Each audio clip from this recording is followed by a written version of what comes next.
otego anyị ji asụ oyibo ọ dịza ka na bụrụ ebe ndị Igbo ka anyị na-eme akwa ịbụ ndị Igbo ebe a jụrụ oyi akwa ịbụ ndị Igbo ebe ndị Igbo ka anyị na-eme anyị bụ ndị Igbo Integration Movement unu n'anya unu afụ na ife na-eme na-aga aga Abia Kam recognize there are some people here. We have a lot of dignitaries here. We're streaming live from the capital city of Awka in Anambra State. Just in case you're joining us online, please, I can see a lot of young people with their phones. I hope you're trying to engage your friends. What we're doing here is something that you should be proud. Tomorrow you will tell your children that I was part of this. Unnan Makabuhari, Gowon, Ojuku, Emma Yopara, they were young like us. I never feel that, okay, no. Anywhere you find yourself, engage. You know, make it worth your time. Just on happy phone. You've been pressing this phone all this while. You've been doing this thing at home. Give us your few. Engage. Tomorrow your children will be proud you did. Anambra in the Igbo Integration Movement. Please, one of the things you could do for us is go to your status. Please, if you're with your phone, can you raise your phone up? Please, go to your WhatsApp status and tweet or write, tune in to Afia TV on DSTV. Just do it, please. Do it for us. Tune in now to Afia TV. Do it for us, please. Oh, Kobole email line. Please. Just on your status. It shows your email line. You can go to your Facebook page too. But just WhatsApp status. Please. Some people are not pressing their phone. Tune in. Even if you're using Nokia Touch, just try something. Okay, while we were going on, a lot of people entered, so I'm here to just Ndi Igbo. Fadoloma, I say use your phone and type tune in to Afia TV. You they talk for Facebook, would they hear you? Now we don't tell you now, no one hear our own. You don't have data. Hotspot Father, Heavenly Hotspot. Please, can we celebrate Father Oloma in the building? Don't you know him? Celebrate him. Father, when some of us were losing hope when some of us were about to backslide and you came into the picture and some of us now, you know, this man is saying something we can relate to.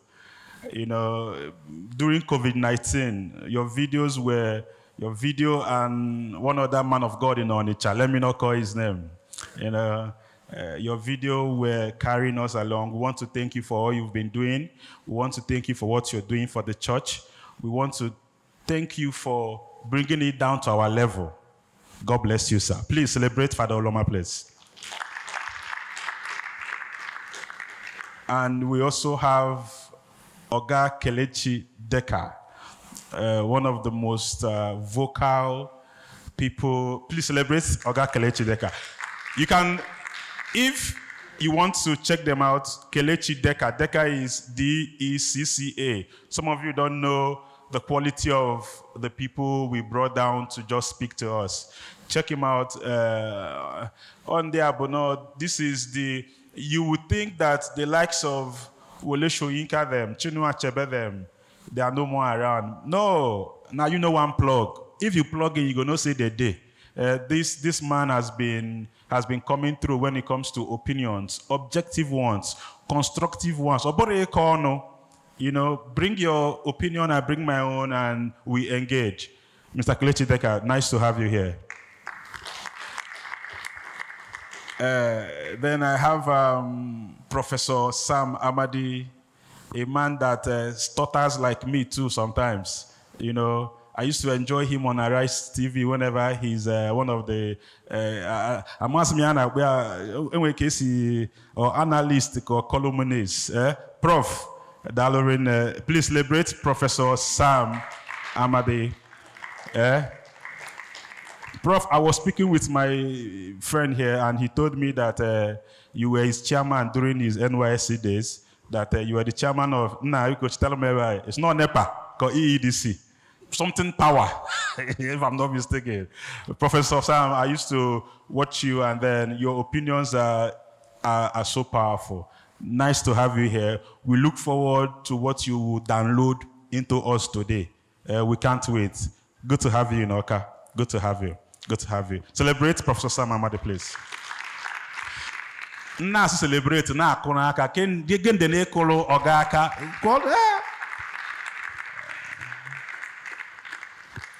Though I recognize God, the Chief of Staff to the Governor, man, it threw affair any two because it will lomo Dr. Ben Wanko Isingidi no in Wakamalo Makawan. No. I am Governor Ifolanya. Once you see him here. Once you see him, you've seen the governor. So when you chigwas the governor, because you can see him here. Because we're on live TV, and we hent chok with your governor, Isingidi. Though there are rumors, but about a burial date being on just Saturday. Though the House of Assembly said that they didn't do that, but somebody like me, I'm screaming on behalf of some people. You guys can touch all the dates in this life. If you guys can tell us the date to breathe, no problem. But okay, for Abakaliki Street, don't tell us it's only on Saturday. Don't tell them just to come out on Saturday, please. Some of us need to be on Monday and Tuesday. Isingidi? No, Rene. Nice to have you. Nice to have you. And I have my very good friend and brother here. Let's celebrate the former SPAD to the governor on youth empowerment, the man that did not return. Let's celebrate Dr. Nelson Omenoya, a lecturer with mass communication, UNISEC. Nailugo. No, Rinde. No, Rinde. And then I have a very good friend and brother, a senior man in the game, a stakeholder in Newi. If they don't know, we'll tell them. Let's celebrate Mr. Ago Cornell Osigwe in the building. Ago, thank you for coming to support us. You've been a very big friend and brother. Thank you very much. Good to have you. And I'm More, the public relation officer for United Airlines. United Nigeria. So Nigeria can miss, Okay, the first see. If any come United Biafra Airline. Let's celebrate SMO Oloka Chibuike, doctor, right? Okay, please. I just came around to make sure that we, let's galvanize and get it going. Let's welcome our next speaker. Our next speaker is someone that is also very vocal when it comes to Ndigbo. Because some of us here, what we're doing here is during our time. Let's welcome the next speaker, Mr. Ugoje Maximilian. You're welcome, boss. Ndigbo ndewonu.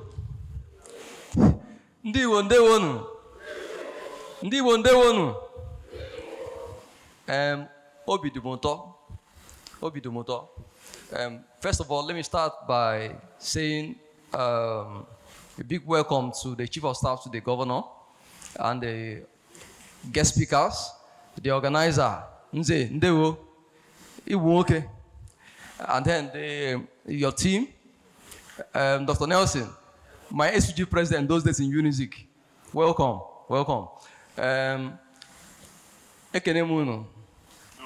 So the topic I've been given to speak on is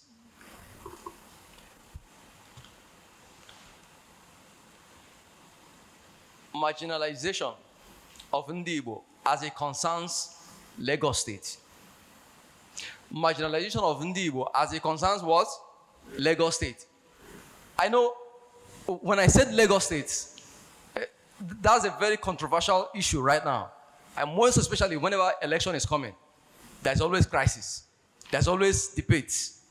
Igbos and Yorubas. But as a person, I am not an emotional person, when it comes to looking at political issues, because politics is science, is scientific. There are a lot of issues we have to look at when trying to analyze the behavior of individuals in the political setting. I'm a person who lives in Lagos, and somehow I also follow things that happen around me. The relationship between Igbos and Lagos did not start today. The relationship between Igbos and Lagos started far back 1900. After the colonial masters made Lagos the center of their oppression, it became a center of business. Everyone within the West African, what we call today the West African sub-region, began to move to Lagos to do business, including Igbos. And my grandfather, Akajako, had to move from Ayazumbise down to Lagos to do business, to work and to do business, and became a very rich man. So many of us here today, our grandfathers, our fathers moved down to Lagos to do business, to school, and they were successful. So many of us were born in Lagos. Someone like Zeke, his oppression was in Lagos. That was where he began his career. That was where he did his politics. Did you even know that Zeke was representing Lagos at the town council? Did you even know that at a time, Dr. Nnamdi Azikiwe was the leader of the opposition in the Western region? Do you even know that? So, the relationship between the Igbos and Lagos cannot just be belittled by just simple arguments that certain individuals are bringing up. It is a relationship that has lasted for long. It is a relationship that has proofs. The proofs of that relationship is in the lives of many of us today. The lives of our ancestors, the lives of our fathers, the lives of our grandfathers. Now, the question is this. This is a rhetorical question I'm going to ask.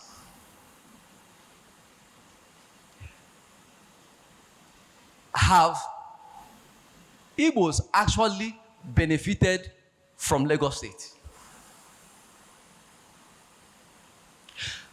Are Igbos actually marginalized in Lagos State? Now, a lot of people talk about marginalization. In fact, that was the first political word I heard when I began to grow up. Igbos have been marginalized. The Niger Delta have been marginalized. And then they were given presidency, given NDDC, and some other things. They kept quiet. They are no longer being marginalized. Today, Igbos are saying, we are being marginalized. We are being marginalized. Even in Lagos, they are being marginalized. We are being marginalized. Now, let me ask a simple question. Do we actually have rights to claim equal rights in Lagos? In the first place, marginalization means denial, systemic denial, where individuals are denied equal rights in a system. So, if we are to go by the definition of that word, can we say Igbos have the right to demand equal opportunity in Lagos? Okay, assuming we will say yes, that we have the right to demand equal rights and equal opportunities in Lagos. Now, are Lagosians, are they qualified? Do they have the right to demand equal rights in Anambra State, in Imo State? I'm asking you. Eh? Eh? Okay. We'll get to that. Now, having said that, what contributions have the Igbos made in Lagos State? Several. I'm going to focus on the economic contributions, because that one is more obvious. Did you know that about 80% of traders in most of the markets, top markets in Lagos State, are Igbos? Do you know that?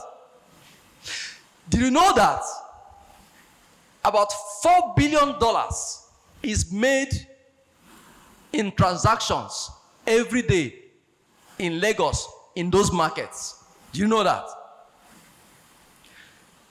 Do you know that out of that $4 billion that is made every day in transactions, they go into paying of taxes and VATs? Put in your mind, 80% of Igbos make up the population of those markets, and they are paying taxes and VATs. So, are you surprised that Lagos State government generates more revenue than any other state? Are you shocked? So, Igbos are making so much contribution to the growth and development of Lagos.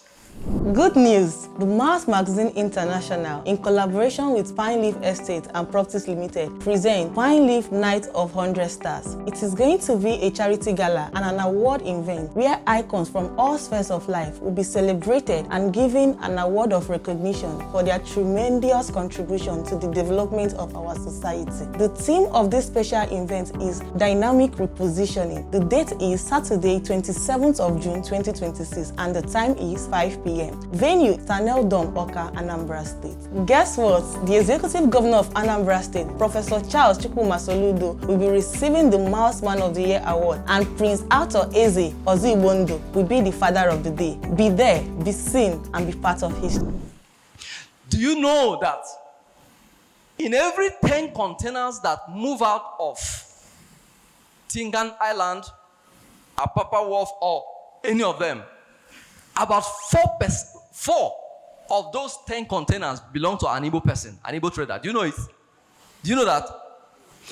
And do you know that each of those containers pay a fee that goes into the coffers of the Lagos State government? Do you know that? Do you know that Lagos survives today? Lagos is the center of business and trade. That relies heavily on logistics. Which tribe in this country invests heavily in logistics? The movement of goods and services and human beings. Which tribe in Nigeria owns most of those logistic companies? Tell me.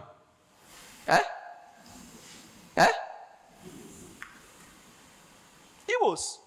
Now, do you know that Igbos own a lot of schools in Lagos because we like to invest?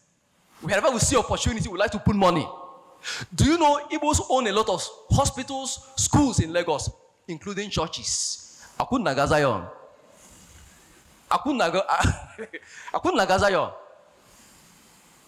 Yeah. Akun Naga Dominion City. There are so many religious organizations in Lagos owned by Igbos.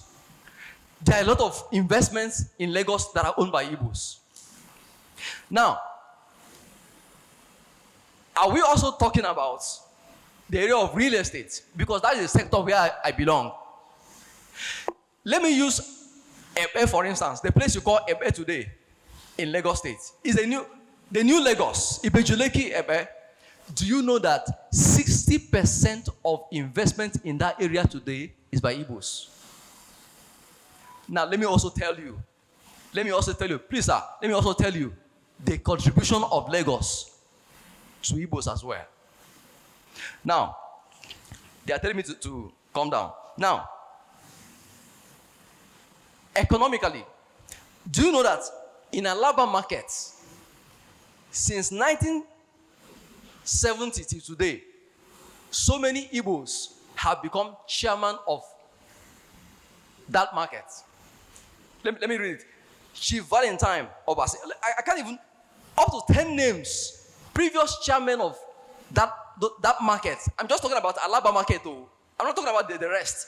Alaba market alone, about 10 Igbos have been chairman of that market. Where in Igbo land is a Yoruba man chairman of a market? Okay, let's even go to the political side. Do you know that from independence to today, there are certain federal constituencies and state constituencies that Igbos are members of the House of Assembly, members of House of Reps. Even today. Do you know? Yeah.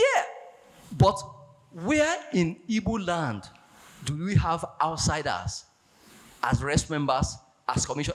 How many of you know Joe Ibokwe? Where in Igbo land today do you have that? So these things, we cannot just, put this relationship on one side. We have to balance it for justice's sake. We have to balance it for the sake of justice so that we all can live together.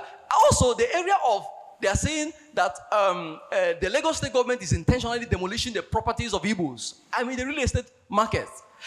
Assuming I have time, I would have explained this enough so that you'll understand what's actually going on. So let us begin to open our minds and approach these issues with fairness. Because if you look at this side, you also need to look at this side so as to be able to balance it for peace to reign. God bless you.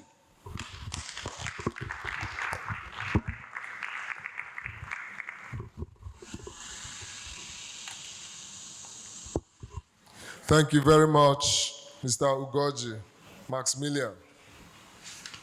So, at this point, we have explored a couple of speakers and would like to open up for interaction, for questions, for your own opinion as people. We've listened to a couple of speakers and we've learned a few things. If there's anything we can take home from this, we've learned that we, Igbos, we need alliance of other ethnic groups in Nigeria for any form of political progress. We also learned that no one gives political power.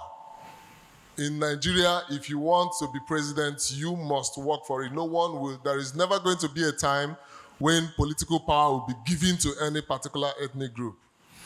We need to rebuild the region to become economically viable. And we also need to hold our political leaders in our region accountable.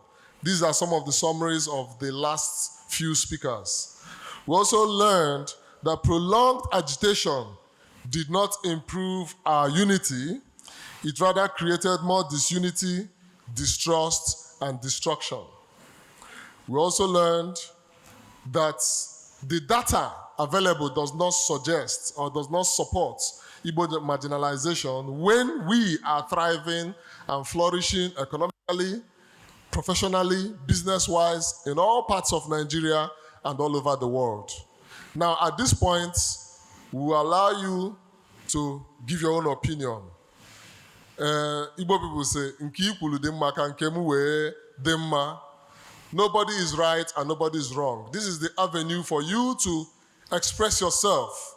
If you still truly feel that, irrespective of all what has been said here today, that there is a heavy marginalization going on Igbos, this is the time for you to express it freely.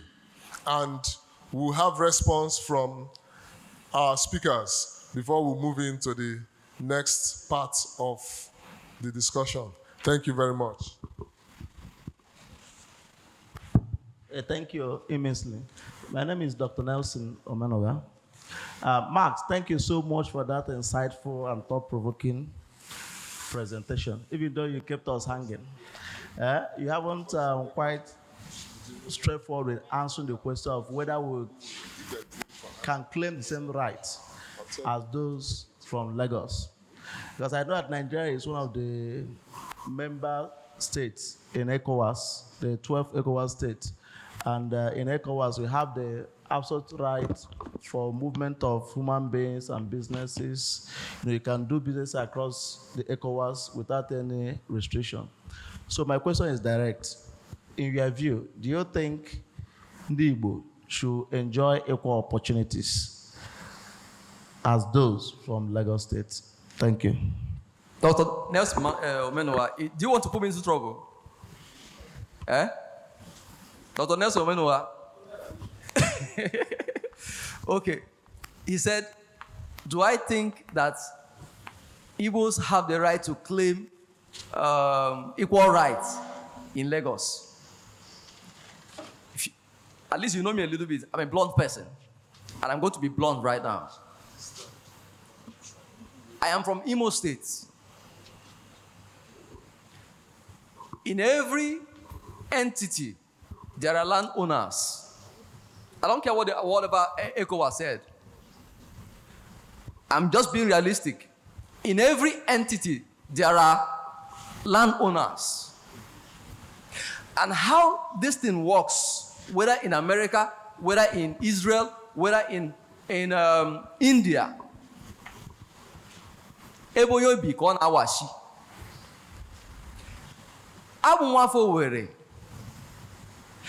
You can't come from Lagos State and you come to Owerri and you want to be dragging rights with me. You not go walk now. You not go walk now. The only thing I will have to guarantee you is the freedom to do your business, the freedom to walk, the freedom to live, to live according to our customs and traditions. The day you begin to question us, we go pursue you. Life. That is how it is. The day you begin to question our tradition and the way we do things, the way we play our politics, you are calling for trouble. And we'll give you trouble. I also believe that we as Igbos, if we go to Lagos, they have been liberal with us enough. They allow us to contest elections and win. Also, Oshodi Isolo, for the past 3 consecutive election seasons, federal constituency, Igbos have been winning it, including the one that is there now. I just called out how many chairmen of markets now. Over 10 since 1970 to now that were in Igbos. That's enough. They give us freedom to do business. Interfering in their politics, I don't accept it. I don't support it. And I'm also saying clearly right here now that we don't have rights to claim equal rights with them. The only thing we have to do is to enjoy the privileges that they have given us. That's enough. Thank you. Thank you. Thank you very much.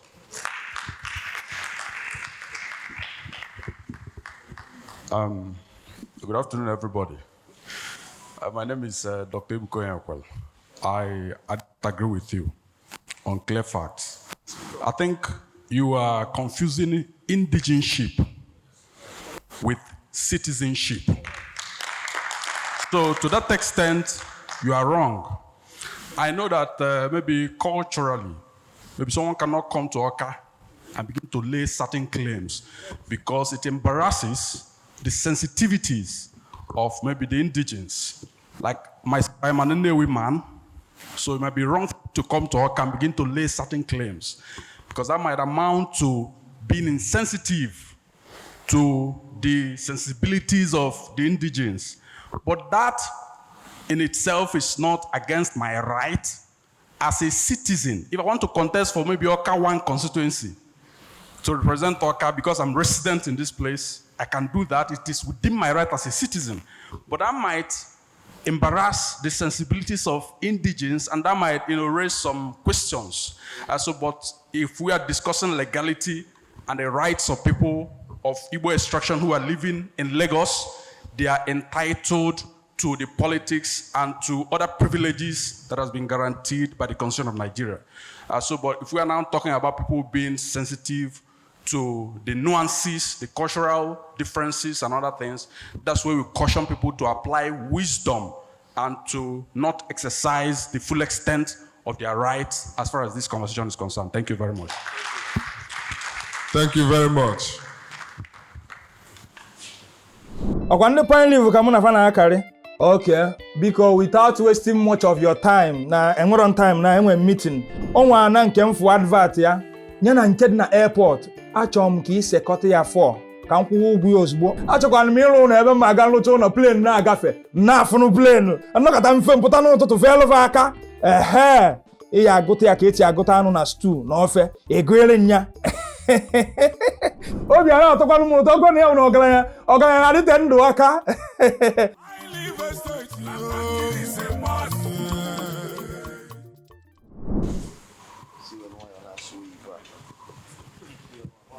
Good afternoon, everybody. My question goes to Ijele. Ijele speaks. He was the first to, talk. So, and my first question is, what are the characteristics that qualifies a credible candidate? If you recall, you mentioned that, as it concerns the Igbo man and his quest to be president, there has to be, that basis of, having certain characteristics. So I really want to understand what are those characteristics that we've not been, putting out there. And the second one is, you talked about political education and enlightenment. So I want to ask, what do you think should be done as it concerns our journey as Igbos that has not been done in the past? Or are we not doing enough? Or where do you think, or how do you think, or which ways do you think this message of, integration, can come into play and, the ball set rolling for the betterment of the Igbos? Thank you. Okay, thank you so much.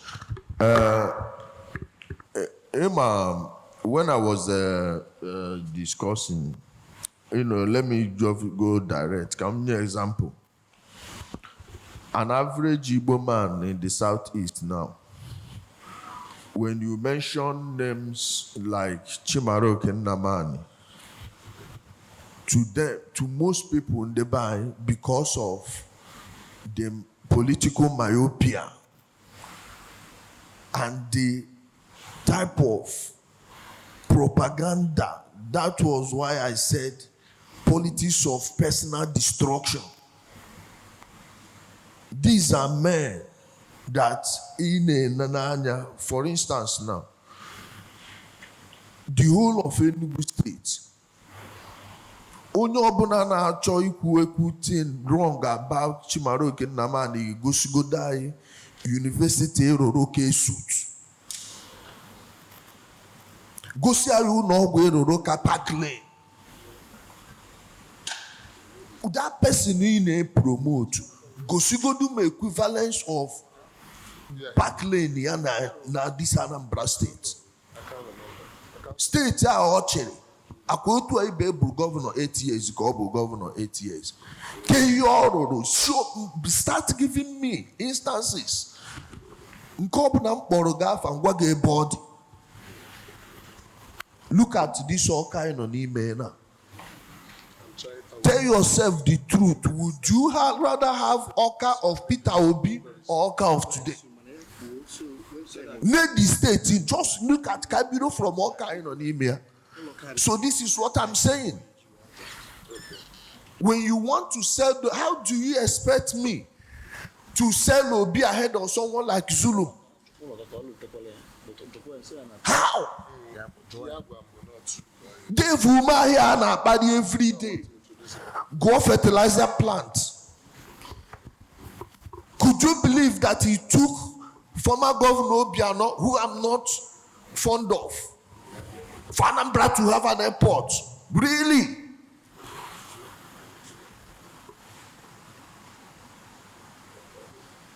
Kind of who have a direct.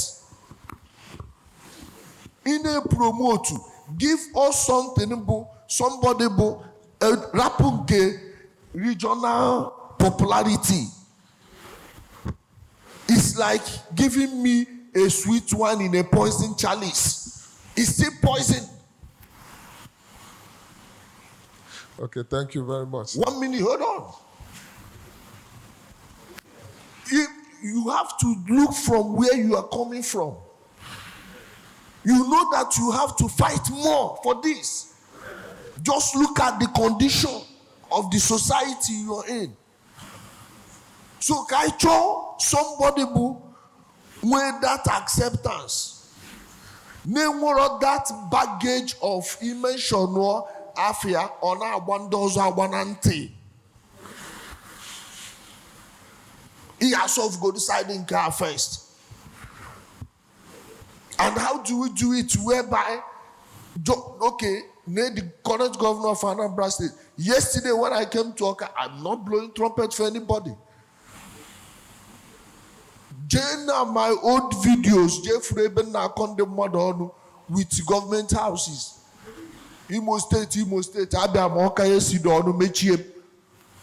How many people, man?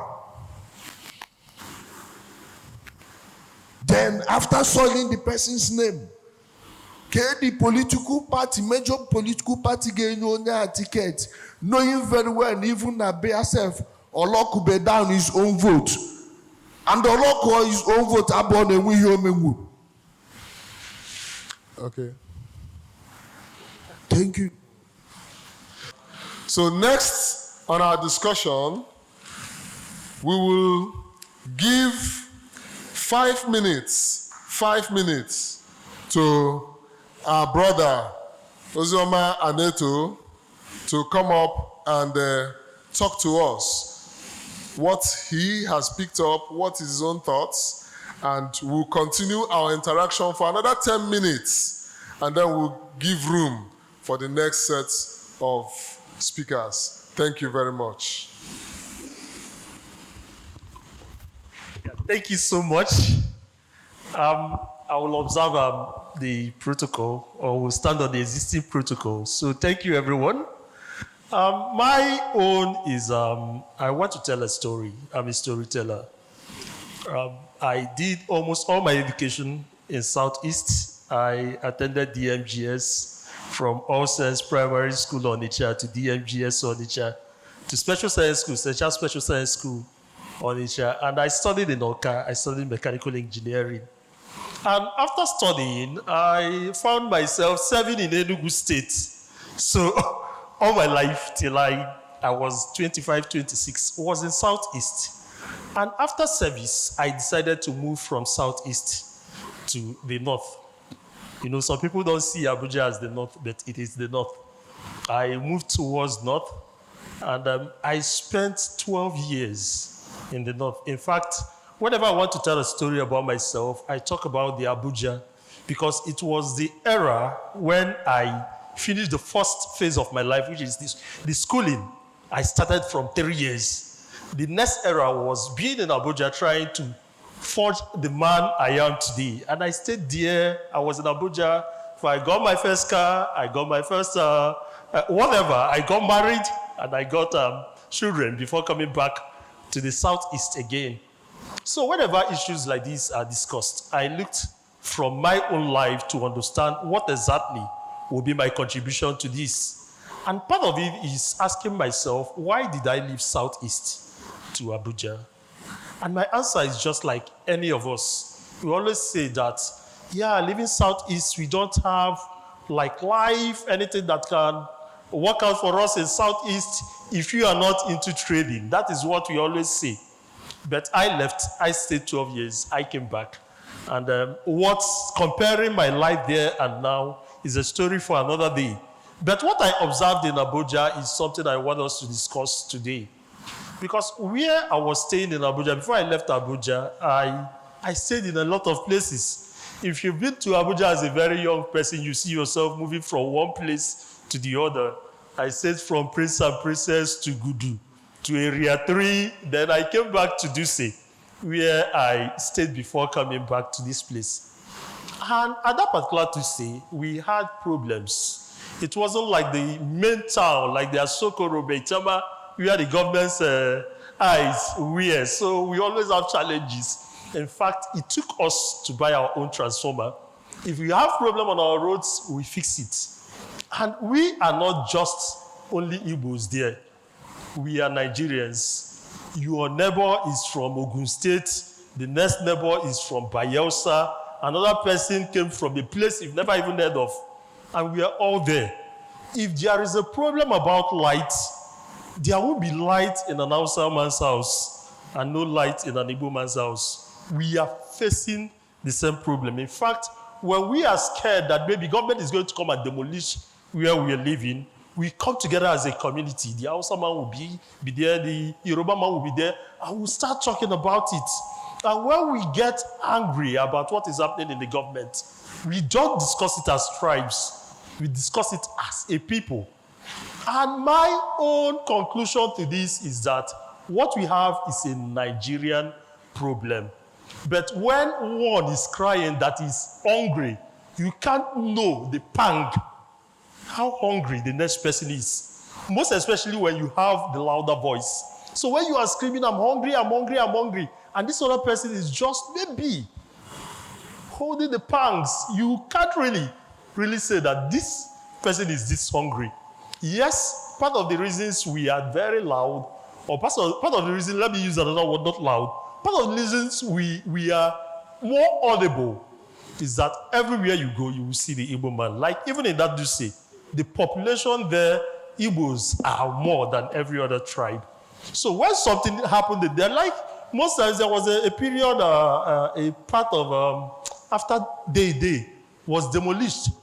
And people, the conversation out there is that Igbo's houses were demolished in Abuja. And the fact is that over 40-50% of the houses demolished there belongs to the Igbos. Because most times when we see all these satellite areas, we develop it. But it is not Igbo's houses demolished in Abuja. It's Nigerians' houses, people built where the government have restrictions or have every other thing. We are demolished, not the Igbo's houses. But 50%, when you look at a country with over 200 tribes, and 50% is just from one particular tribe, you understand that it is, will I say, you can say that these people were targeted, but it wasn't a targeted thing. It was something that happened to Nigeria. And I look at it from this angle. If we always try to pull ourselves out, Nigeria will suffer. And once we are in the population, once our population is large enough, we'll be shouting that it is us that we're doing this too. If we start seeing Nigerian problem like a Nigerian problem, like the people that spoke before me said, the bad government, the leadership, and a whole lot of things going on. Once we start seeing it like that, we have that particular task, that duty to contribute our own in trying to solve this problem. With this, I say thank you so much.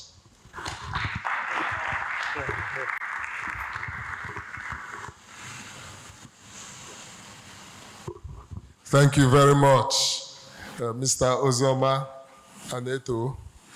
The problems of Nigeria are not unique to Ndi Igbo. And when we want to address these problems, we should look at it as a Nigerian problem, not as a tribal problem.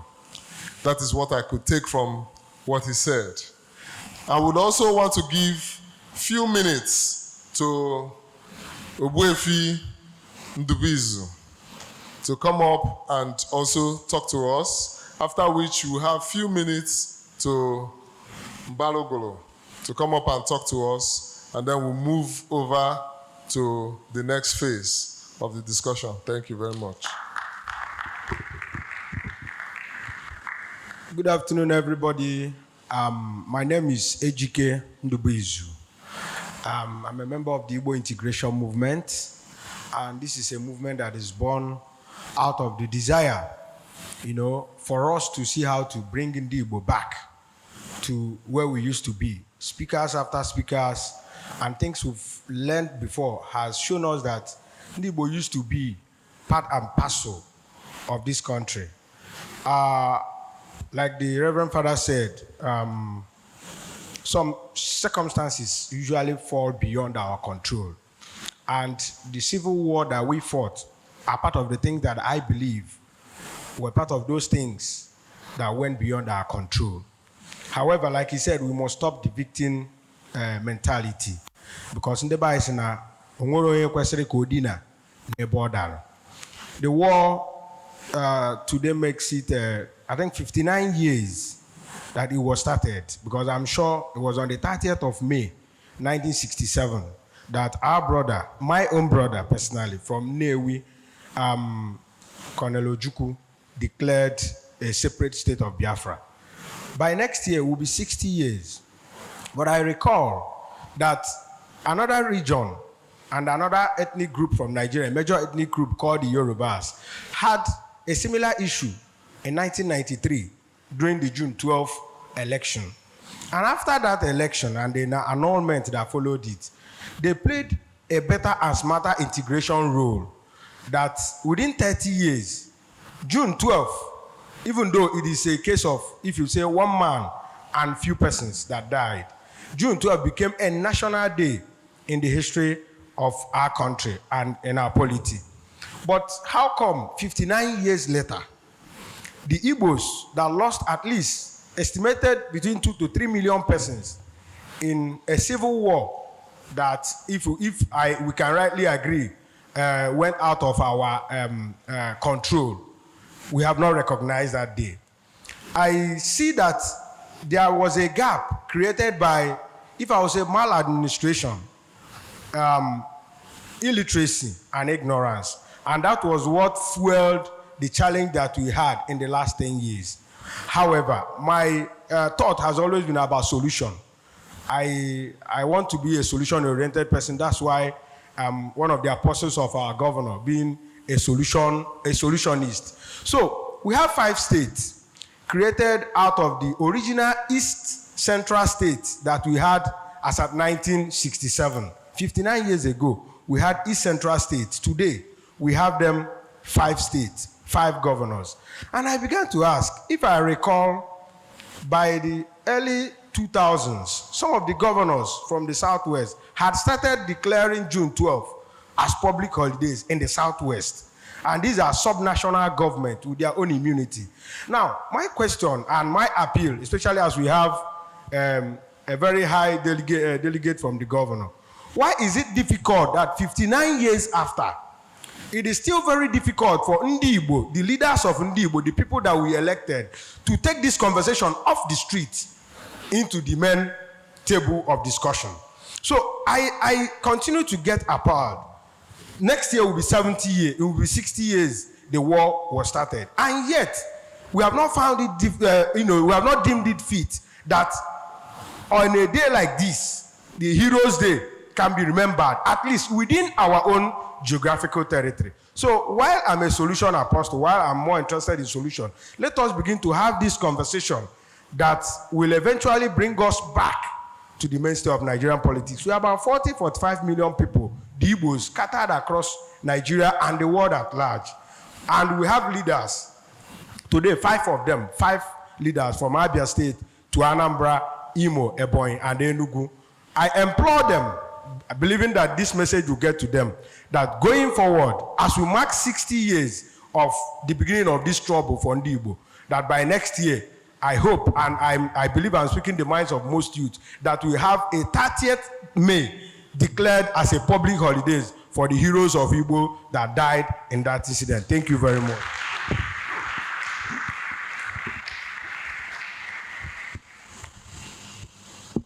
Thank you very much, Mr. Ejike Ndubizu, Ogbuefi Ikuoma. Now, before we continue with our interaction, because I know a lot of people have something they want to say, and we will give room for everybody to express themselves. We would like to call on the representative of the state governor, Dr. Ben Wankwo, the chief of staff to the Anambra State governor, to come up and talk to us. Thank you very much. Every election victory begins with a good media projection and visibility. For this reason, BAM Interview has created this campaign space for all our political candidates to reach out to Ndigbo and convincingly tell them why their vote should be in your favor. Hurry now, contact the numbers on your screen today. Let's take you a step closer to your victory.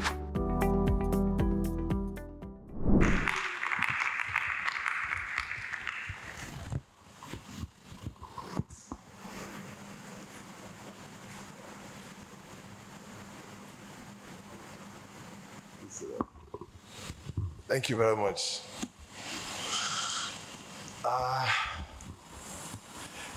It's a very wonderful day for me. Dr. Sam, Prof now, you're welcome. No, Dan, I used to be with him and know him way back when he was in the National Assembly under Ken Namani. And then I reminded him that I was in the National Assembly for 12 years only. He's a very sound Igbo intellectual, and he has my respect. So I welcome Deka too. Father, I now have a Reverend Father who is also my brother. It's my pleasure to meet you live. Since yesterday I saw you. It's my pleasure. And all other speakers, including the solution speaker. You know, he said he's a solutionist. I'm hearing that word for the first time today, solutionist. So solution now is a political movement. When any government is purpose-driven, transformational in orientation and character, it becomes a solution government. Therefore, even solution or solutionism could be a political philosophy. So I'm expanding your conversation further. For the Igbo Integration Movement, I'd like to salute you people on behalf of Mr. Governor, Professor Chukwuma Charles Soludo, CFR. Not for any other thing, but to have started engineering a new dimension of conversation within our committee entirely. Something different, entirely different. The alternate platform, the alternate conversation. Super. That's, for me, the way to go. And you see, the much time Governor has given to it, the attention also shows a lot of support. And that's why he has also sent me this afternoon to come and convey his goodwill and to wish all of us, all of you well, welcome you to Anambra State, and to say that this is the right place to have started the conversation. He hopes that this should not be the end. It is the beginning though, but should not be the end. It is our hope that this conversation eventually is going to yield a lot of effort in shaping and reshaping, rebalancing the thoughts of our people. For me, it's been moments of reflection since last night when the live play was staged at the Lighthouse. A lot of things to pick from there. And listening also to the Reverend Father and so many other speakers. What I could figure from all this is that it's our one moment of reflection. Are we actually marginalized, or are we not able to put our house in order and make use of our capabilities, our capacity to be able to get what we want? I know of a strategy: when you are weak, you retreat.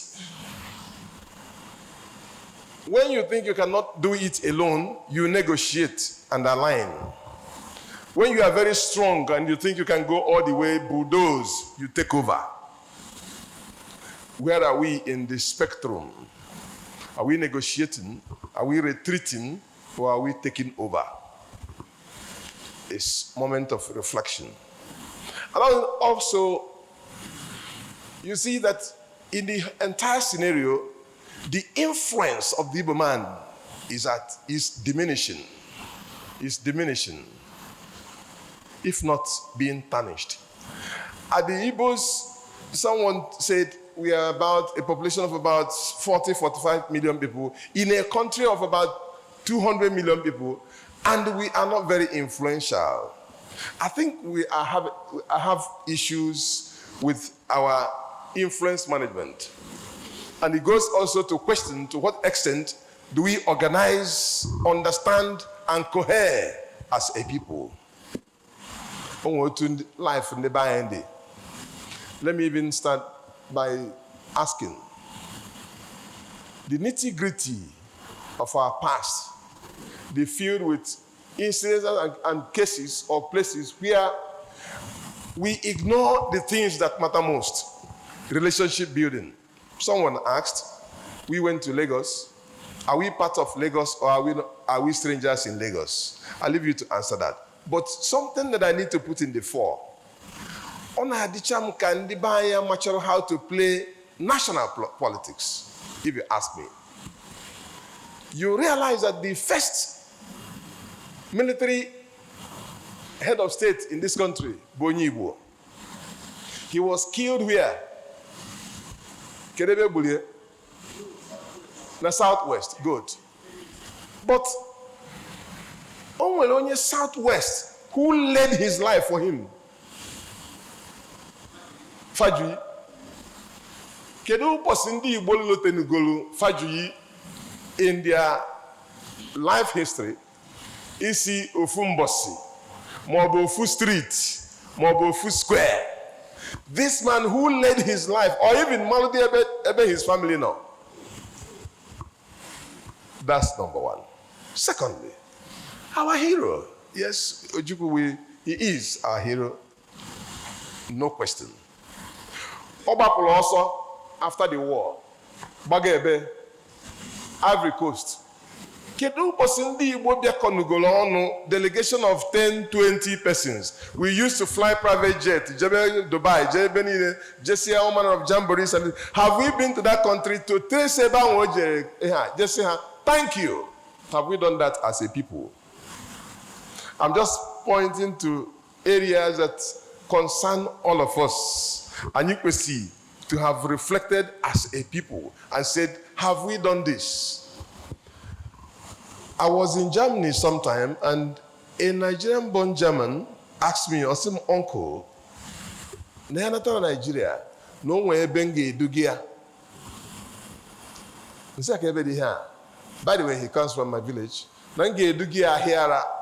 Niacholo Kiaje, the particular spots, Yaje Ba Sefoto, Ebe Ano declare Biafra. I made a fake promise. I said, okay. But when I came back, I realized that I gave him a promise that I won't be able to keep. Because does that place exist at all anymore? The much I can do is to point to the community. But everywhere is built up. It's taken over. Were we able to preserve that particular spot? Our mentality is all about Ewudekin, Eparod. Before you know it, Awuchigo, Kesaditin, Warod, Barod, War Cement. That's no preservation, no institutional memory, nothing. On Adimka, we need to reset our national politicking so that can be more influential as a people. Have you thought about this? About 3 republics now, Kenya brought part of the making.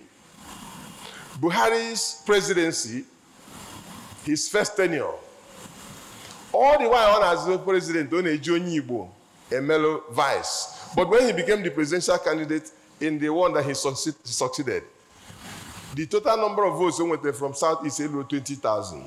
So he became president without Ndigbo. True or false? Is that true or false? Second time he came around, because he knew that the previous one, he became president without, you didn't help him, you didn't support him, you didn't hinder him. It happened. Yes. Then came Tinubu. Tinubu contested election. Yes, our brother was contesting. Good enough. We all voted for him. But eventually, Tinubu became president. The lesson from that is that what is it possible for a president to be made in a country where we are without our contribution? In other words, We can't help, we can't hinder. That is, we are not part of it. That's why I said, are we really influential as a people? We need to look at ourselves and ask ourselves, are we the ones behind that and wait? If you ask me, are we influential or are we loud? Only difference between being influential and being loud, if you ask me. And if a man has some money, some bits and pieces of money, they go Rolls Royce and then the rest of the convoy and the rest of things like that. Private jets everywhere. Loud and influence. Which one? And that brings me to the last issue, the way to go. First, we should be determined to be part of the Federation of Nigeria. If we say we are part of the Federation of Nigeria, we really should exercise good influence. Up to moments that you feel that, look,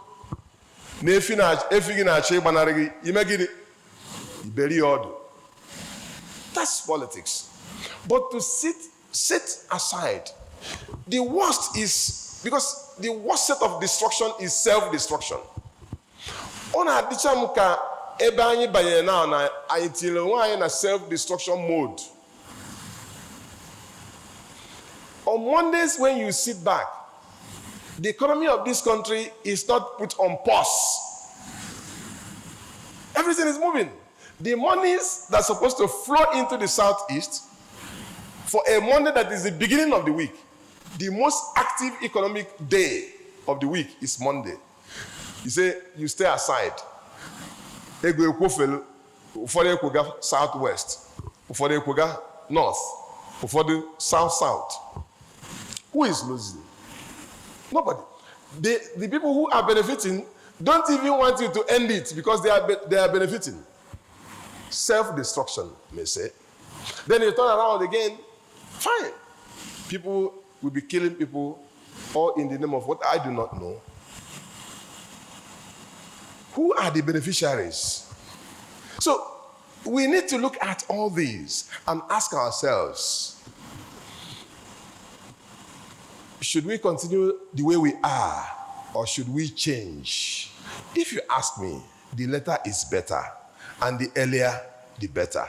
Thank you very much.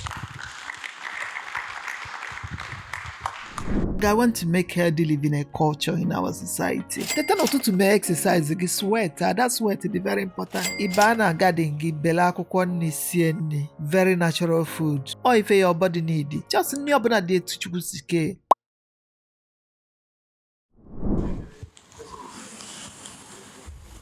Thank you, the representative of the government of Anambra State, Dr. Ben Nwankwo, the Chief of Staff to the Anambra State Governor.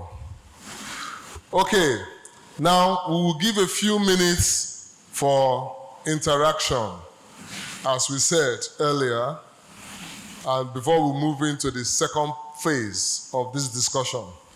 While we do that, we should reflect. Dr. Ben Nwankwo just told us that moving forward, the growth and development of the Southeast region now needs to be collective and strategic. We should now be deliberate in any form of rebuilding, political alignment, and historical preservation. We should avoid activities that cause self-sabotage.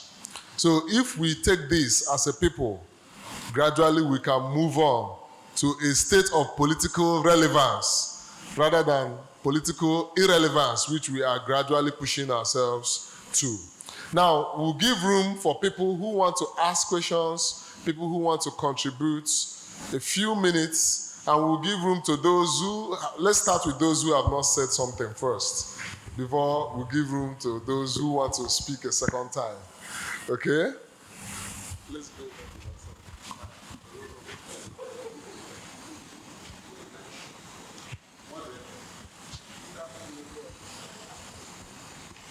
My name is Ndi Igbo. I'm representing the End Gallery, Enugu, and we came in from Enugu this morning. Many thanks to Tobe for having us. I find this whole event very interesting, and that is why I came in company of my brothers. I want to take what the last speaker just said, very, very important. When I had the privilege of hosting Nzetobe in the gallery, I made one request to him. And what is the request? We should have a space where people will go and get authentic story of who we are and not what we see on the internet space. Our last speaker made emphasis on how our stories have been changed because there are nothing tangible to hold on to and say, this is what this is at a particular time. So I look forward to the continuation of this conference in the years to come, where we would have exhibitions, where we would have places to go to say, this is the particular thing that existed then, and we should know, and posterity should know about it. And that way, when people from other parts of the world come here, they will know that we're telling authentic story. Or I had the opportunity to go to other places, just around here in West African countries. You see how they honor their heroes, how they talk about them. If you see the tour guides who talk about them, they talk about them as if they were classmates or friends. And they make resources out of this. We can do the same thing and the world will come to us just because of our story. Because what is reigning now or what is selling now is story. The question is, what story are we selling from this point? Thank you. Thank you very much. Story rules the world.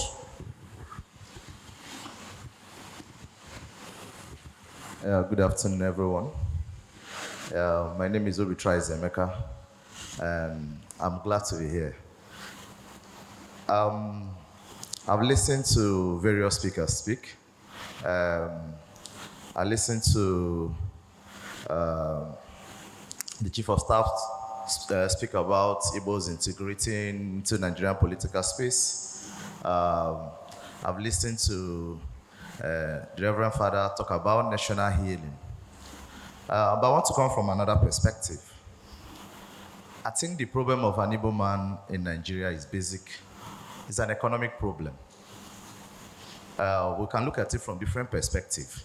We can say, oh, if you're well-traveled Nigerian, and you have traveled across every length and breadth of this country, the complaint the Igbo man give is the same complaint somebody in Maiduguri is giving, the same complaint somebody in Sokoto is giving. But because we're not together, we like to personalize that problem and say, oh, it's particular to us. Nigeria has an economic problem, and it's a problem of opportunities. And when there are limited opportunities, people tend to drag whatever opportunity they can get using religion, using ethnicity. And if you look at Europe around 16th to 17th centuries, it was basically the same thing across Europe. Everybody was affiliated to ethnicity, to religion, just to find a way to get that limited opportunity. So the key question is, if the problem in Nigeria is an economic problem, and there are limited opportunity, and people are trying to grab whatever opportunity they can, what is the Igbo man doing to enlarge that opportunity for the rest of the Igbo man? Because I think that is the question we should ask. We can speak from morning to night about how Igbo should behave in Nigeria.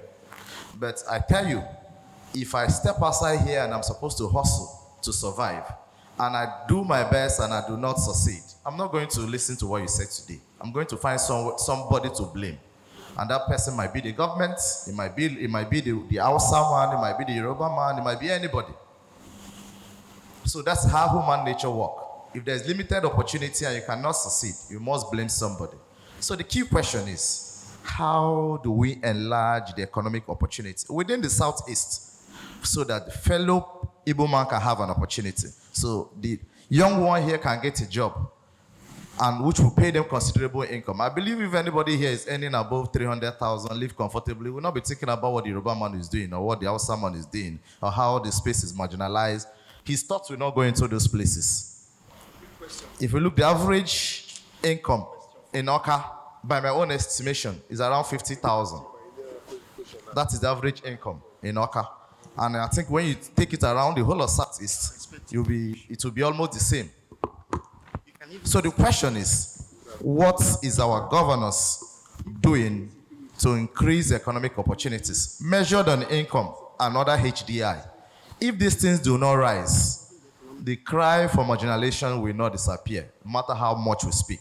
So first thing is, what our political leaders doing per encouraging economic activities here, so that I do not need to graduate and start looking for how to go to Lagos, how to go to Abuja.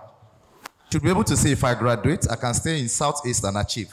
Secondly, my observation of the Igbo man too is that we talk too much and we like to blame other people without doing anything. So beyond speaking, what are we going to do about all the things we are saying? It took the University of Ibadan as one of the first universities in Nigeria to begin to teach Igbo language before a lot of, to have a department of Igbo language before a lot of universities here. The first Igbo museum was also in the University of UI. So of all the things we say, how do we preserve who we are, package it and sell without waiting for others to do it? Nobody's going to do it. You're not going to wake up and say, oh, Yoruba media like to lambast us. So what are you doing about it? Thank you. Thank you very much. Thank you. Good afternoon, everyone. I wanted to react. Sorry, my name is Chibike Oloka. I wanted to react something similar to what my brother Hiobi Triza said earlier when Ugoji concluded his own presentation, but there was not enough time. Ugoji, when you were speaking, you spoke about the daily transaction in Lagos amounting to about 400 billion. Pardon? 4 billion. Oh, forgive me, because I thought I had 400 and I've been trying to calculate. If this country processes such amount of money on a daily basis, wow, we're still here. Even the ripple should be everywhere. It relates to what Obi Tries said here. Now, if you base the other thing on integration, having equal rights and equal access, but I'm somebody who grew through the ranks of debate. I like, exchanging ideas. Even when I know that there are some atom of truth in what you're saying, I want to challenge it. Looking at what goes on in Lagos, you talk about the Apapa, the Tinkan, and all that. Do you think or do you believe there is a systemic situation to this? Is it a system for this to reside only in Lagos and not being able to take place in some other part of the country? Because you talk about the VAT being paid to the government and how much the local Lagos government makes out of it. Have we ever actually looked into this? In a situation, these Igbo men who are in Lagos, is it their wish? Because first of all, we have to ask the question, if it is their wish to reside and do business in Lagos, before contributing to the politics. Probably the politics they want to be part of is because issues they want to address are not being addressed by the people who are in control. It's a situation that brought them in Lagos to do business. If they have the opportunities, they probably might be in Nnewi, offloading their shores and doing their businesses, paying their VAT to the Nnewi government. If they had their ways, they can be in Obunike, my hometown, probably doing their shores through the Obunike cave and paying their VAT, and we probably might be improving our own community. It still boils down to this economic situation. Is this a systemic situation? Is it the government want it that way? Or is it the choice of Igbo man that you must do business in Lagos? Because if you look at it, we have a lot of young people who at the end of their education, at the end of their apprenticeship and everything, they don't have the transport to go to Lagos. They don't have the accommodation to be able to live in Lagos. We have a whole lot of talent which cannot be harnessed. Have we actually delved into this issue of why Lagos? Let's ask her.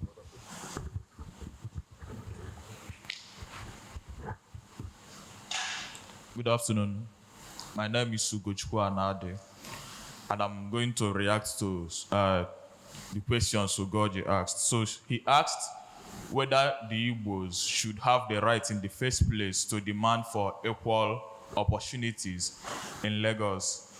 And like someone else has answered, citizenship rights should be citizenship rights, which is to say that it must be defended any part of the place, not minding the citizen. So that means that the Igbo person in Lagos should have his equal citizenship rights the same way the Lagosian in Anambra should have his full citizenship rights. And it is our duty to defend it for anybody, because when we dehumanize another person because he's from elsewhere, we are justifying our own dehumanization when we go to another place. And that is why in Igbo land, how we treat Onyo-Obia is very important. Meanwhile, permit me to note that the word Obia has its English equivalence in visitor, not alien, which is an unfortunate word we use in some places to describe migrants.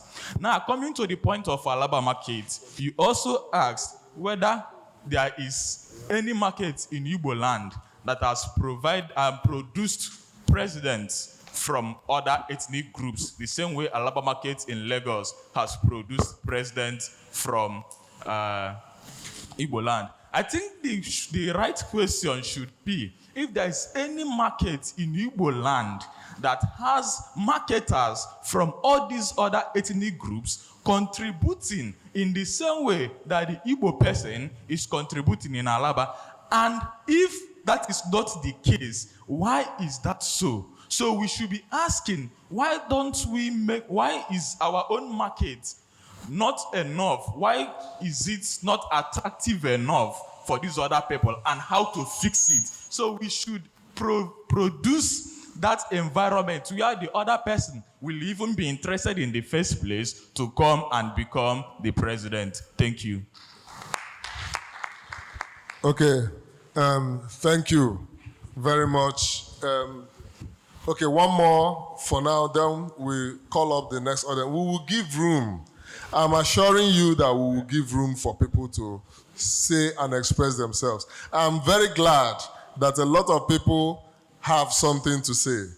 When I was a student, my teacher will always say that after the lesson, if you don't have a question, it either means you know everything or you learnt absolutely nothing from the class. So this is steering a lot of desire to speak, to express ourselves. And I knew Ndi Igbo, we are Republicans. And I want to assure you that we will have opportunity to speak. We will have time to ask questions.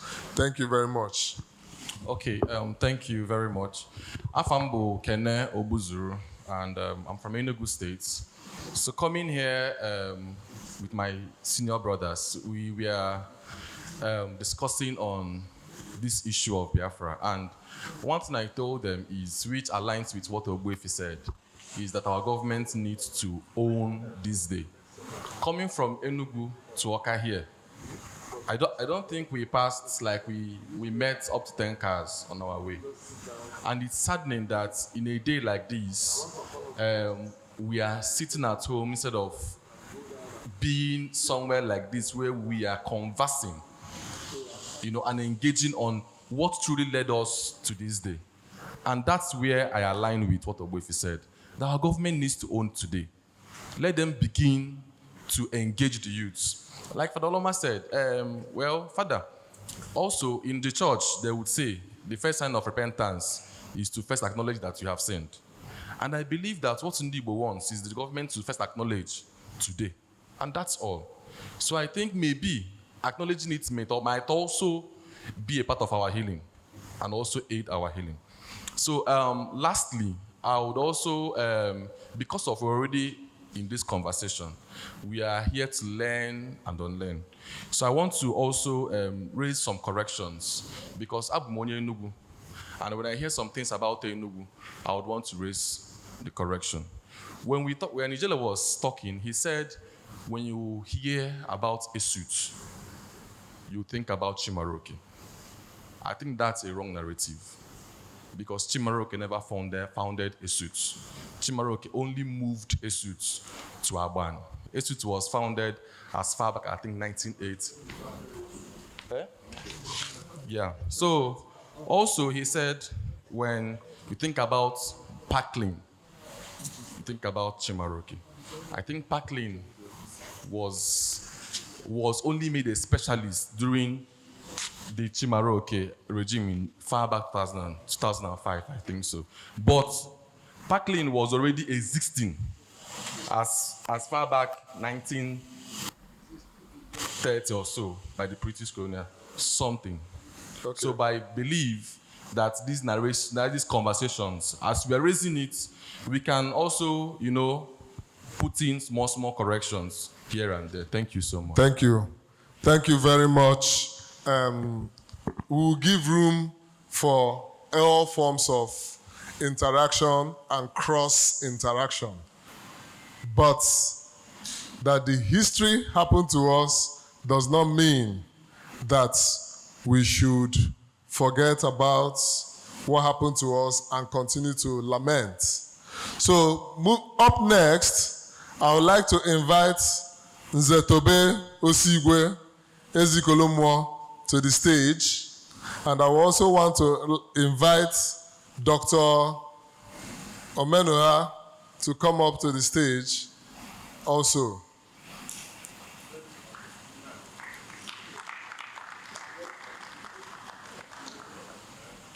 They will speak to us briefly and also guide the next phase of interaction, question and answers, as we want.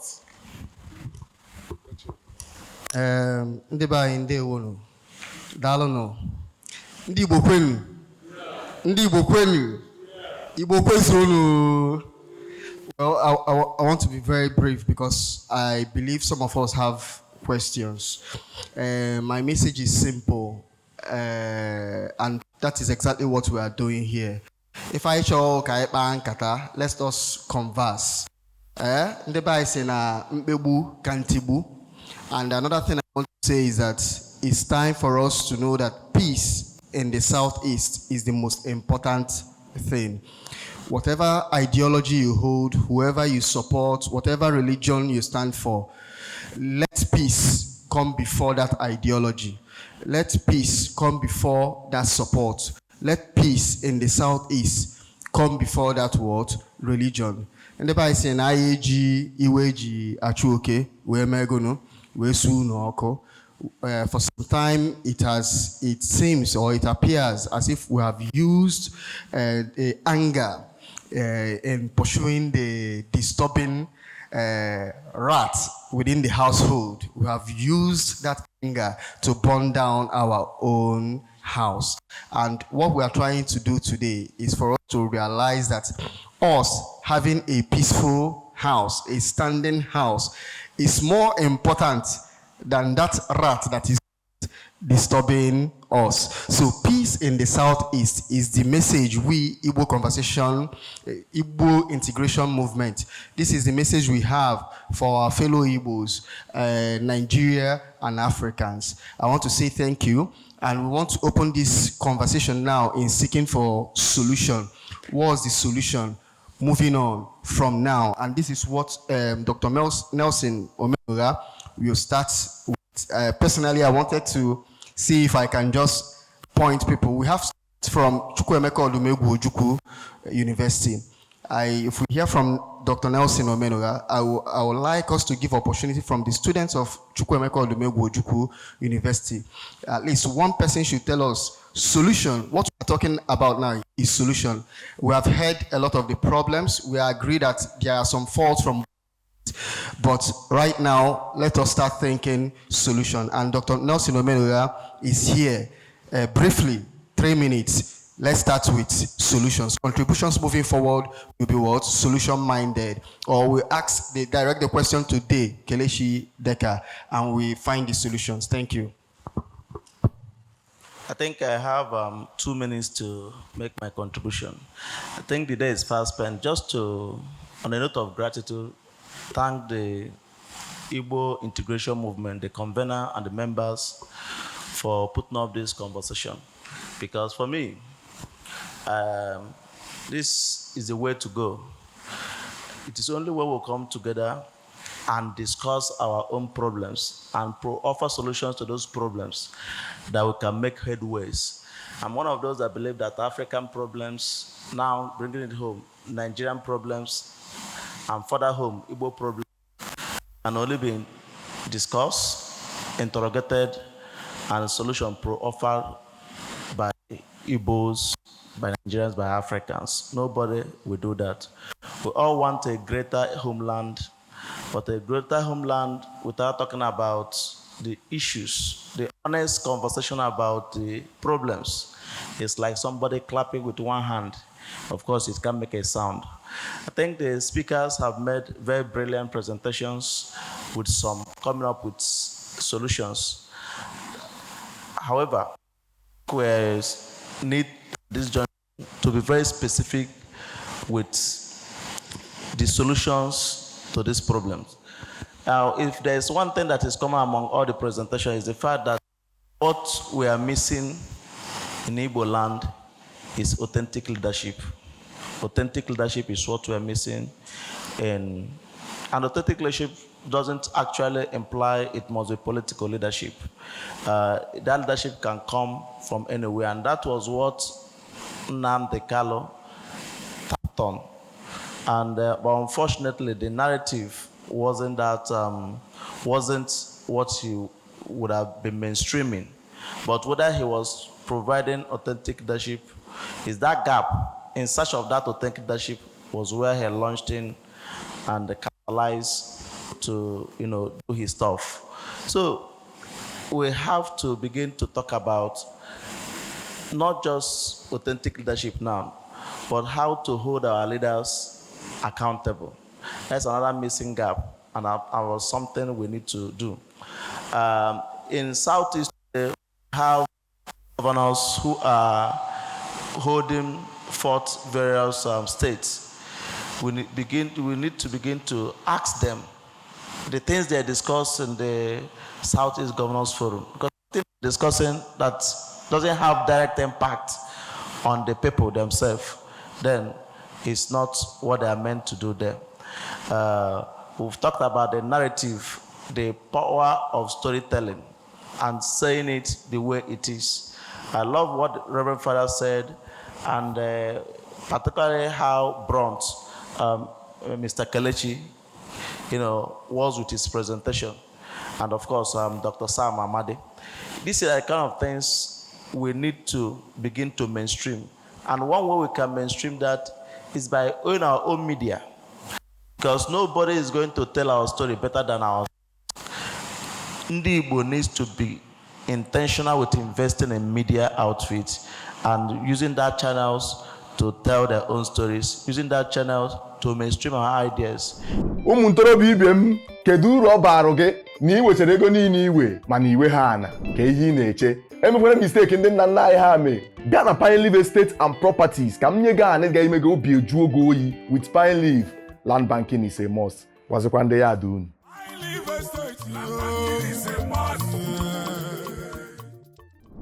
Like Dr. Samamadi said, this one might not be this full, but the thing we have to hold on is the ideology. If everybody here lives here well empowered with the words here, I'm sure if you give yourself 3 months, 6 months, the message here will begin to ring bell in every nook and cranny. And I love the fact that Afia TV is also here, mainstreaming this, streaming this live, and having thousands and millions of people joining live to listen to this. So it's not just the people here that are listening. We have millions of people who are able to hear what we are saying here. So Southeast need to be intentional with the search for an authentic leader, and Southeast also need the Southeast leaders. And by leadership, I want to be specific with our governors and what have you, because these are people who have been empowered by the institutions or institutional framework to do things on our behalf. So without going further, it's just to say to us that we need to get on to the real work. This conversation has begun. Let us do all we can to mainstream it ourselves. Thank you.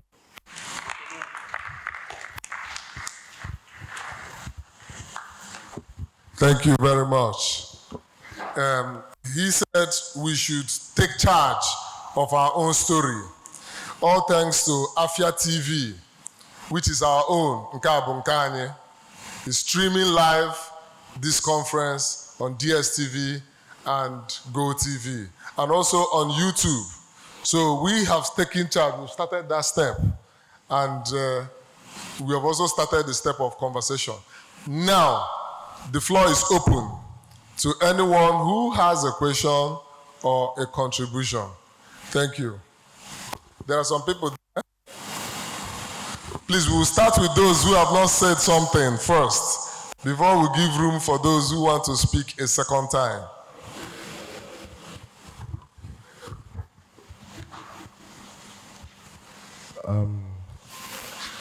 Good afternoon, everybody. Afambo Agunabo, Mazi Agunabo. I'm a student of political science. So I believe this is a political matter and political conversation.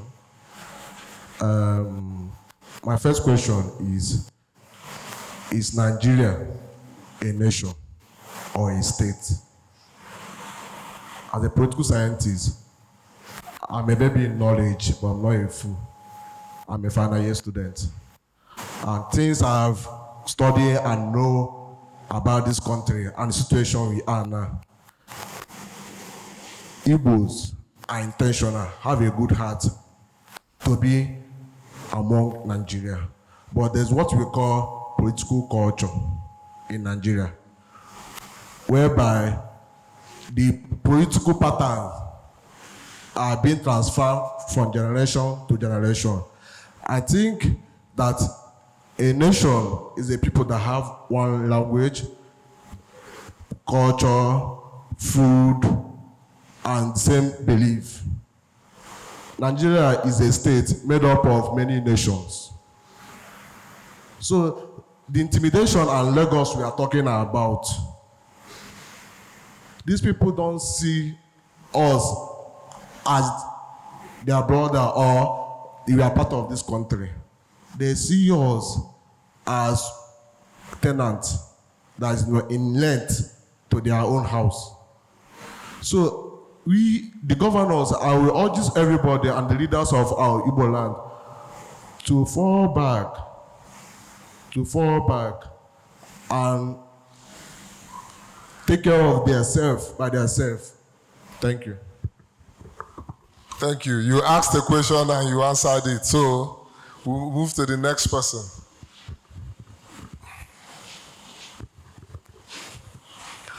Okay, my name is Colonel Osigwe. I just want to make a few contributions.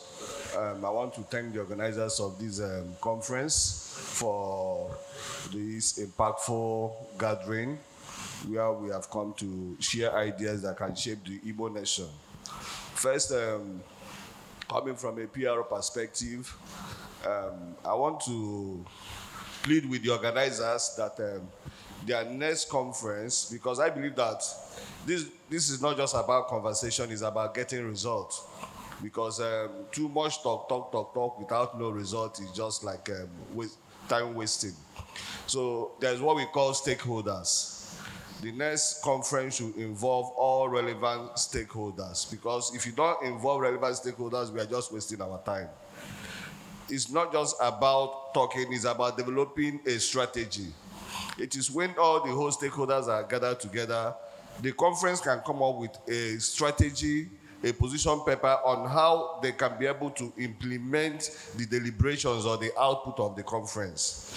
I want to also thank my good friend, I just heard about him during the announcement of the conference, so I didn't really know much about him, but I met him for the first time yesterday, and in fact, of all the presentations today, I think I must say his own, to me, is one of the best. He's the best. He was able to analyze the situation of things, because that was what I was thinking about. The past should not be a place of residence. It should be a place of reference. And he just analyzed that. You understand? It should be a place of reference, but not place of residence. And also, I want to thank my good friend, Dr. Menoha, for his also contribution, you understand, about the leaders. That, just like I said, part of the relevant stakeholders are the government. apart from the traditional institutions, the market leaders and what have you, the government should be actively involved in what we are doing here, because a lot after God and government, you understand, for the Igbos to be properly integrated into the Nigerian system, for us to bring back our pride back, you understand, the government have a key role to play. And let me share, for example, because you can't be talking about the Igbo conversation conference without referencing back how the Igbo started, even before the war. One of the great leaders that we have had is Dr. Michael Opala. You understand, under his premiership, Eastern Nigeria, I think a research group from the Michigan University rated Eastern Nigeria as one of the fastest growing economy. You understand, Eastern Nigeria would have been, if the war didn't happen, we could have been greater than the Asian tigers, than the Malaysia we have today. You understand? So now that a lot of things have happened, the civil war happened, just like he said, we shouldn't be dwelling there. We should have leaders. When we are talking about leaders, I'm talking about our Southeast governors, who should be thinking about how to move the Igbo nation. We shouldn't be thinking about whatever the presidency or resource control or every other. We should be thinking about how we can shape the Igbo states. You understand, with the resources they have, how they can take the Igbo nation from where they met it after the war, you understand, to the next level. The Eastern Nigeria is not the only state or nation that have suffered devastation from the war. Germany suffered. Today, Germany is one of the greatest economies in Europe. Japan suffered. Today, Japan is one of the greatest economies in the world and in Asia. We have Southern Korea. We have a lot of them, a lot of countries who suffered much more devastating war than we had in Southeast, that have moved on and have built a great economy. And all these things boils down on our leaders. So the conversation should be centered on hammering on how our leaders, especially Southeast leaders, can be able to develop the Southeast economy. Thank you very much. Thank you very much. Please bring the microphone over to this side. Let's give a woman a chance. All protocols observed. My name is Ebomosu JN. I want to really appreciate the organizers of this conversation, Igbo conversation today. It's so insightful and impactful. I learned a lot today. And in all, I've been listening to all the presenters aptly. But there is this question. Actually, Igbos are feeling marginalized, and they will continue to feel marginalized until something is done.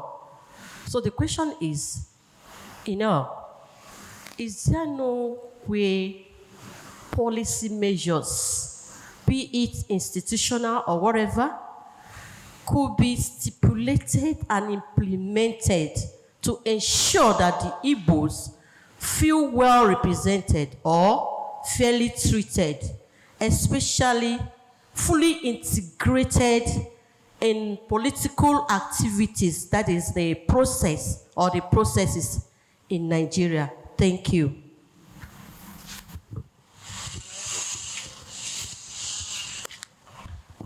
Good afternoon, everybody.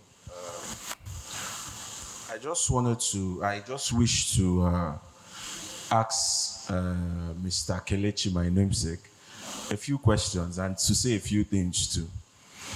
Sir, I believe that actions have consequences. And from what I know, like Mr. Cornell said, Germany fought a war, Second World War.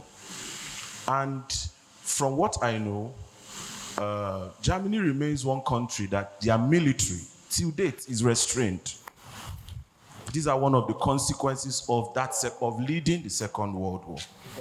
Now, the Igbos will declare Biafra, Ojukwu declared Biafra, and it came with its consequences. But the pain I feel today is that we are still dwelling in that decision to, live in that pool of our decision. Sorry. So I think we should move the conversation from, oh, we suffered this, we did that, and elevate the conversation to what can we now do? where should we be? And, you know, these are some of the narratives that fuels secessionists. And when I see, you know, people dwell on, oh, we suffered this, we suffered that. Yeah, it's good. But it kind of fuels these secessionist ideologies. And I think we should really move away from that place and come to a place where we can seriously discuss where we should be in terms of, you know, what Nigeria is currently, what Nigeria currently is. And I listened to the political scientists saying the same thing. And these are some of the things that he would carry, and I'm very sure maybe he has not lived in Lagos, but it feels like we are being intimidated. I was born in Lagos anyway. And I know I'm not intimidated anywhere in Lagos. I can do anything in Lagos. If I want to contest for any position, I can contest. Because I was able to integrate myself in what Lagosians are. But the Igbo man will first and foremost, and in the Bible, I see Ogupulo nwe no basina no lutere. So most times I na Ogupulo nwe. But then we come out to say this. If the Japanese, the Germans that went through a very gruesome war have moved on, why are we still holding on to these things? Why? I mean, I can't really wrap my mind around it. Why are we still holding on to it? 59 years after. And lastly, sorry, sir.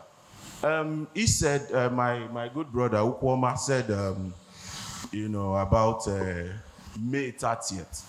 And I want to say something to correct that, because I know that in Nigeria, January 15 is Armed Forces Remembrance Day. So, I mean, would we be celebrating May 30, where Biafra was declared, when we already have January 15, which is Armed Forces Remembrance? Because whether we like it or not, Nigerian soldiers died too. It wasn't only Biafrans. So we have to balance these things and not have that mentality of, Nigerian forces lost people too. And these are some of the conversations we should push. Thank you very much. And in terms of solution, mentally, it has to start mentally. Thank you. Thank you very much. Thank you. It's election season again. Dear esteemed political candidates, are you aware that a good media visibility and advert can help boost your chances of winning? What are you waiting for? BAM Interview is offering you this campaign space to tell Ndi Igbo why they should vote for you. Contact us today with the numbers on your screen.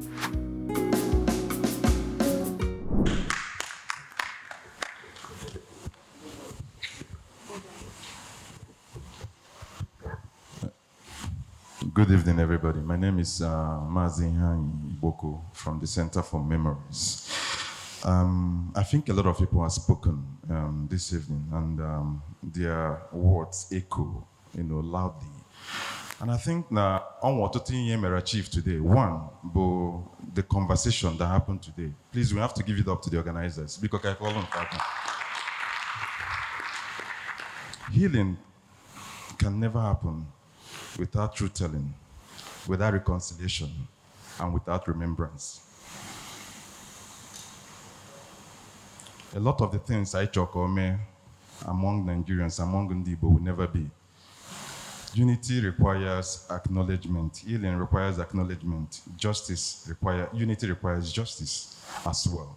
So if we want justice, if we want unity, if we want people to understand their Nigerianness, these things have to be. The countries, everybody, now a quote today, did all of that. Right? So if you look at South Africa, their method of reconciliation, if you look at Rwanda, if you look at Canada, you ask yourself, what has Nigeria done? None. Our first effort, 3 hours, go on. You did nothing. Second, Olusegun Obasanjo in 1999, the Truth and Reconciliation Panel, you did nothing. Till today, there is no national acknowledgement. We cannot move on. And our big brother, Mr. Kelechi Deka, had also expressed the genetical part of the, what do you call it, the trauma, and will still express it from generation to generation without even knowing. So for you to cure your problem, you must know the source of it. If you don't acknowledge Nisi na wagi, until the moment you acknowledge Nisi na wagi before you solve the problem. Conversations like this needs to continue. And if you see the plurality of thoughts expressed here, if you agree, you will understand their pinpoints. And I think this thing happened today. Secondly, I think the state needs to be very definite. For us to control the narrative, the state has a lot of role to play. Today, for instance, if the state governments around the East had an event, successively. In my organization, we try to do the same, whether it's January 15, whether it's July 6. Even today, I have to get back to Enugu because we have another event today. So, but I want to thank you, Zetobe, because you didn't. Thank you. Thank you very much. Please.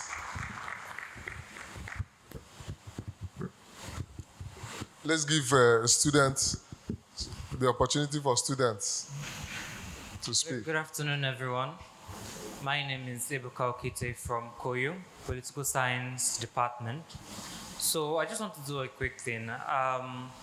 I believe that the Igbo populace have been heavily delusionized, they have been victimized, and they suffer from what I call savior complex dynamic. Now, what I want to say is that the question I even want to throw is that if these Igbo people are given this opportunity that they clamor for, especially the presidential one, to rule our nation or to enter positions of power, what kind of drastic changes do we think they will make? Or what would once again the Igbo man's gullibility for greed and to be cunning triumph his need to reform the country? It's just what I want to understand. Thank you. Good afternoon, everybody. My name is Nonyelu Marvelous, and I'm a political science student from Chukwuemeka Odumegwu Ojukwu University. And my main question is, what are the objective indicators that we can use to measure marginalization? Because I use objective because sometimes we need to transcend beyond sentimental ideas. Is it political representation or economic exclusion or social discrimination? And as regard to my solution, I feel that sometimes perception can shape our realities. So we need to shift our focus from ethnic confrontation to inclusive governance. Nigeria as a body, Nigeria as a country should be able to create institutions that bring in fairness. And also, generally, we should address these historical grievances and focus more on dialogues that can shape our initiative. Thank you. Thank you very much. All right. Good afternoon, everyone. My name is Kenny Nemeka Franklin, the president of Philosophy Department, Chukwuemeka Odumegwu Ojukwu University. So, I would like to thank Nzel Tobi for this opportunity. Firstly, he told us to try and find solutions to the problem already at ground.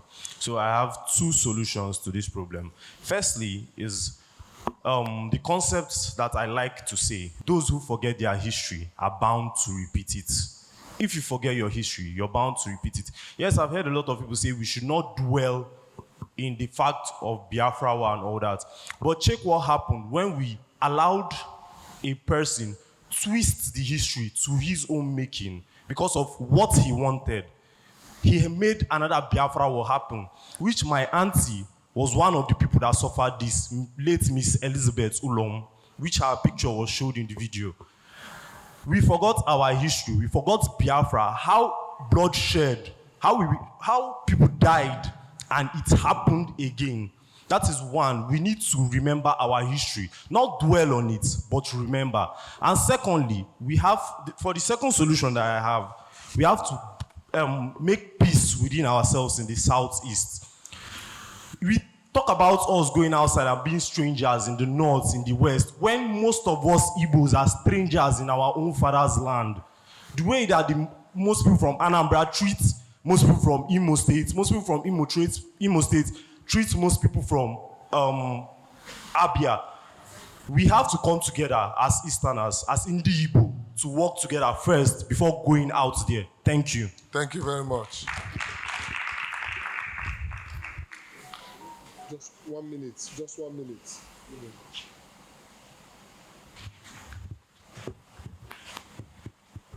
Yeah, good afternoon, ladies and gentlemen. You know, I'm happy now. Like this, our brother that just spoke now. You are just like a diamond in the dark.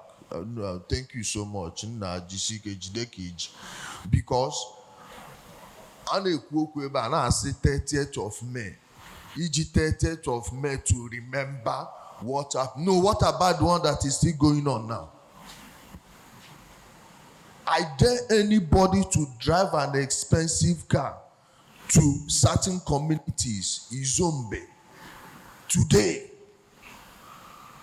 you cannot go to Izuka and now move freely with your vehicles. Many parts of Ezagu, you can't. It's still going on. And two ways, I get decide whether we want to be like China or we want to be what we are today. Just give me 90 seconds, please. In the Nanjing, go and check what the Japanese did in Nanjing.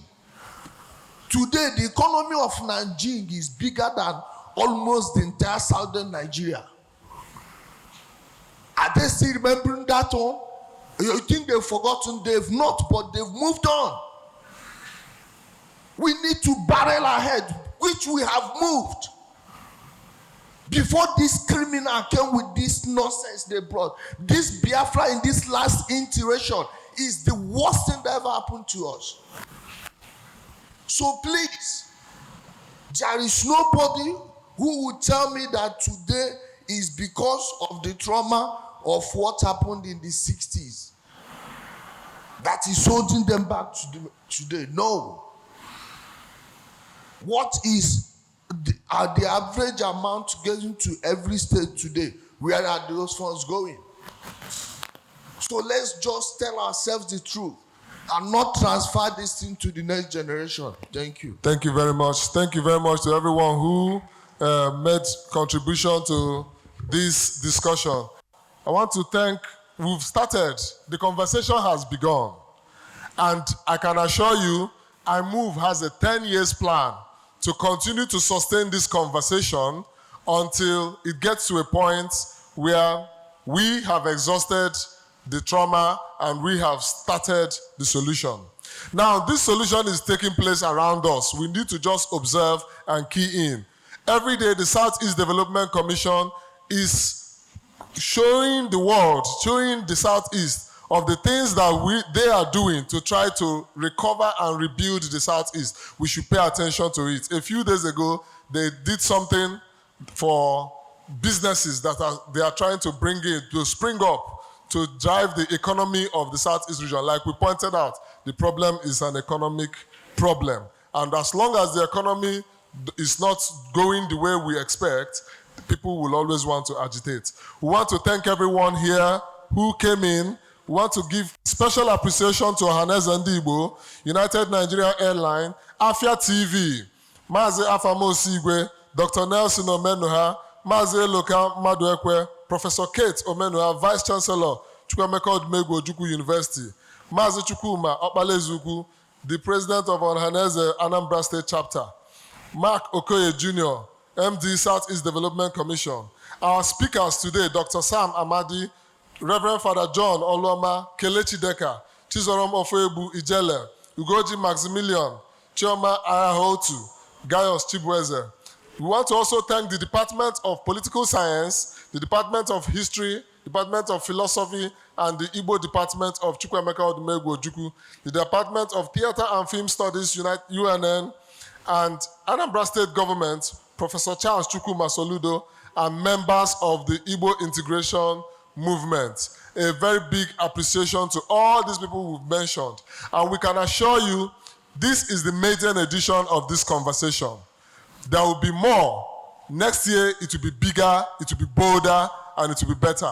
Now, all what we discussed today, we can assure you that we'll get them to relevant stakeholders and we'll continue to follow up so that moving forward, while we discuss these issues, we can also discuss how the impact of whatever is being done is felt, and we can recalibrate our region so that it will reposition itself as the best region, the most economic vibrant in Nigeria. Thank you very much for being part of this discussion. May God bless us all and guide us safe journey as we go back home. Thank you.